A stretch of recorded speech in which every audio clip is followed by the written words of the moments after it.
All right, let's talk about what's called the Perpetual Party Reward, or PPR for short. This is something that you don't have to take advantage of in a party, but my goodness, you don't want to let it go to waste. So I definitely recommend using the PPR before you close out the party. So I am back at my logged into my workstation, and I'm here in the orders tab, and I've already created the party. So to get to any party that is already created, you can just go right here to open orders. So this is going to pull up anything that's open but not yet closed.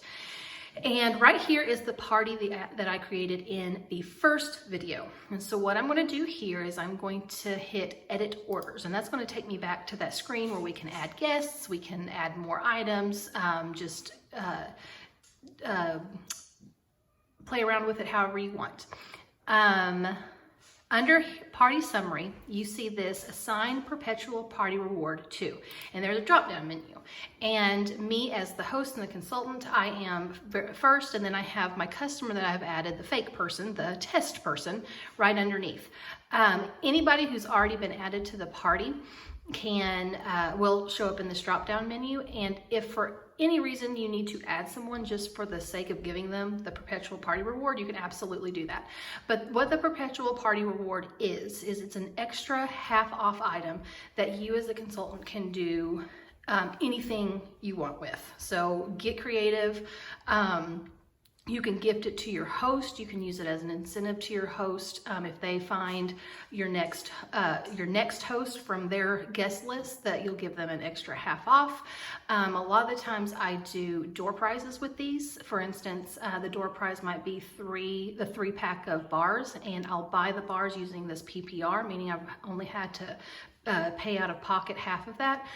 You do need to keep compliance things in mind. Anytime you offer these personal specials, there's specific ways that you can do that, and I'm not going to get into that here. You can find all that information on your workstation, but I did want to just put that little side note that if you're offering free stuff, door prizes, and that kind of thing, you do need to keep compliance things in mind. So when you want to assign the PPR, you just pick whoever you want to give that to. So you'll give it to the test person. That's who I'm going to give it to. And then you're going to type in and find the product just like you would anything else. So let's do the 3-pack, 3 Scentsy bars, like the example I was talking about. And we would add those, and then you would just put in whatever bars they want. I'm going to do all Luna right now, but you can mix and match, just as the example. Save and add bundles, and you have now assigned the perpetual party reward to the customer. In our theory here, this is the door prize, and so if you go down to their product list, you will also see the perpetual party reward bundle. You can see that the total is $8.50, which is half of the normal price of that pack. So again, you can use this for a whole bunch of different reasons. So just get creative with it and do whatever you want with it.